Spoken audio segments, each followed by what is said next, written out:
I think they're doing a good job. There are two trees they have to chop down, so to speak, of perception. Mike, One is that, Mike, I'm sorry, I got to interrupt you. Paul Ryan is taking the podium in Wisconsin. We all want to listen to this.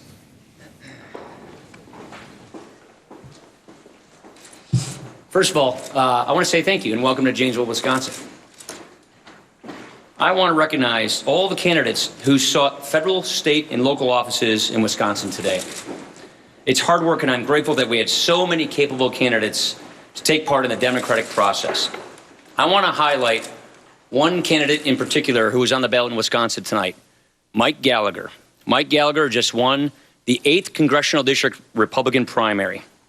He is a Marine veteran with an impressive background in national security. The 8th District is a seat that needs to stay Republican. It's going to be a hard-fought race, and I am very much looking forward to campaigning with Mike during this fall in the campaign. I also want to speak to the residents of southern Wisconsin. On behalf of Jana, myself, and our kids, thank you. Thank you for your trust. Thank you for your confidence. Thank you for your support in my efforts. I'm a 5th-generation Janesville native, and I've been honored to serve this 1st Congressional District since 1998. It's been one of the best experiences of my lifetime, and I'm humbled that so many want to see me continue to work on their behalf. People here, they know me well. They know I believe that to serve is to work to become part of the solution, not be part of the problem. They share my desire for political leadership that is inclusive, not divisive. They look at the horizon and they look for hope, not fear. Most of all, they want someone who works to effectively advance our founding principles. Look, there is a lot of real frustration in this country. There's a lot of anger that Washington just isn't working and that it seems irrevocably broken. The people want to see Congress and their elected leaders tackle our tough problems, not duck those tough problems. They're sick of the paralysis and they're hungry for results. And all too often, Washington fails to provide those results. In times as uncertain as these, it is easy to resort to division. It's simple to prey on people's fears. That stuff sells, but it doesn't stick. It doesn't last. Most of all, it doesn't work. Around here, we look beyond the noise and the static. Our strength comes from the principles on which our country was founded: self-government and liberty. Our inspiration comes from the notion that the condition of your birth doesn't determine the outcome of your life. And our desire is to see everyone get ahead and make sure that our children are left better off. And so because we want to bring people together, not divide them, because we want to break the gridlock, not perpetuate it, because we want fresh ideas, not outdated ideas, Republicans are offering a better way to fix this country's big, pressing problems. By taking a better way, we can reignite our nation's economic engine. We can lift people out of poverty and get them on the ladder of opportunity. We can restore our Constitution. We can have real patient-centered health care. And we can keep our country safe and free. This is how we turn this passion of the moment into a hard-won future. Through ideas, through inspiration, through inclusiveness, through an agenda that we can be proud of, through an agenda that can unite people. So we will take this agenda to voters across this country this fall, and I am confident that they will reward our efforts. Between now and November, I am committed to doing everything I can to make sure that the status quo, which isn't good enough, is not continued, because we can do better. We are going to make the case that House Republicans are offering new ideas for a new day. And let it be known that we can't afford another 4 years like the Obama years. And let's be very, very clear. That is exactly what Hillary Clinton and her party are offering. We can get this country back on track. We can tackle our country's biggest, most pressing problems before they tackle us. We can restore the optimism that is there in that small business owner from Janesville. We can restore the optimism that's in the heart of that farmer from Elkhorn, that's in that worker that gets up at 6 a.m. to work tool and die in Racine, or that's in that college kid in Kenosha. They all want to find and reach their version of their American dream. and I'm going to do every single thing I can as their representative of the 1st Congressional District and as Speaker of the House to try and make that possible. I just want to end with this.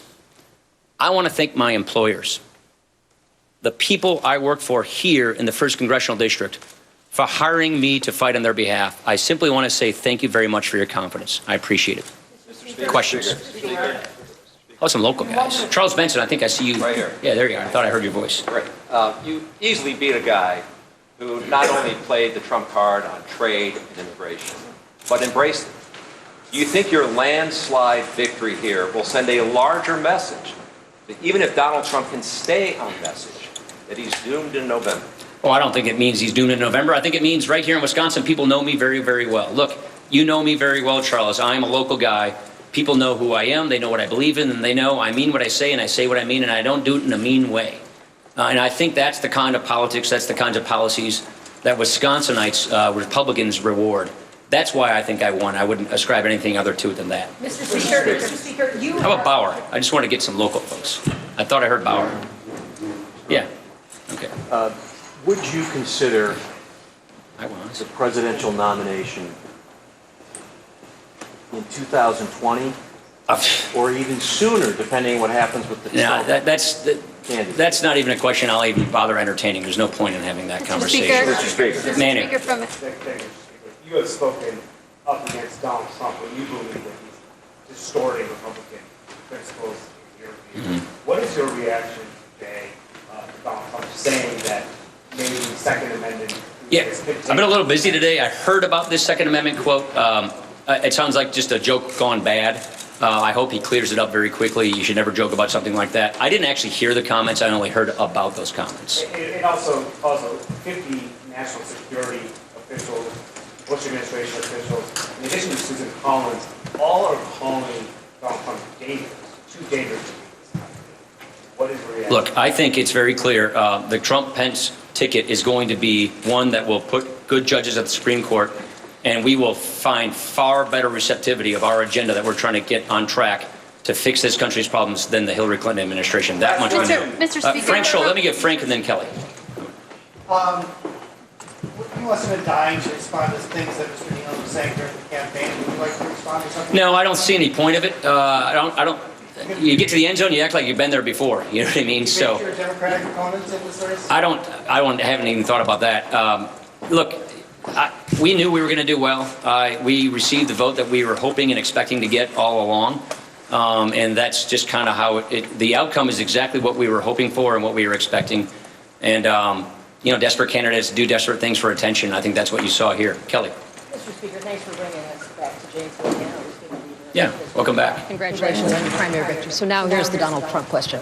You have been a protectee of the Secret Service and the U.S. Capitol Police. You know the seriousness of that. Do you think, when you consider your blank check comment, that you would not give the nomination of Donald Trump a blank check?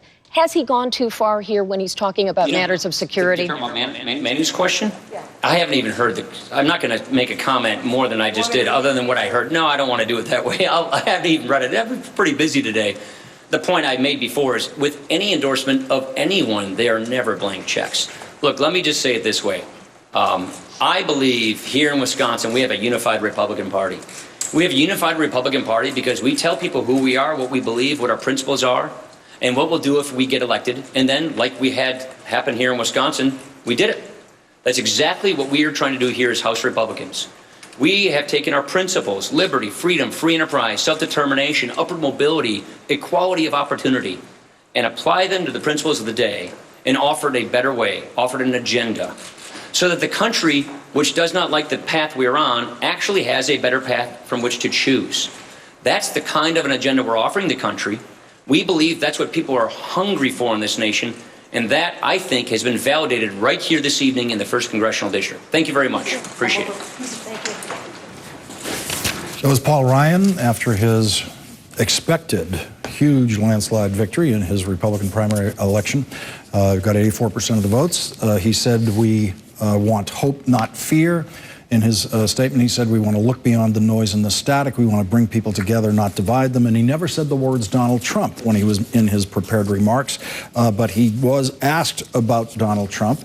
and he was asked about Donald Trump by our own Kelly O'Donnell, who was there at that press conference and will be joining us shortly.